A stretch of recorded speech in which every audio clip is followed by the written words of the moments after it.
Hello everyone. Today I'm going to talk about a very famous dessert which can get in Malaysia. The dessert name is Cendol Pulut Durian.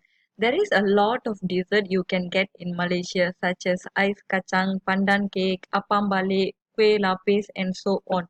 But cendol is the mostly eaten dessert by all range of people from kids to adult regardless of races. This cendol pulut durian is a halal food which can be eaten by all the Muslim friends. This dessert can be prepared easily with 9 ingredients. These ingredients you can get from local grocery stores. So I'm going to read the ingredients.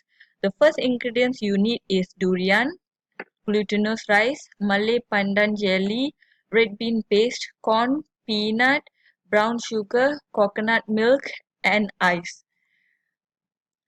With these ingredients, you can make a very delicious cendol pulut durian. And those ingredients and the dessert as well, you can get it all over Malaysia. So there is two outcomes.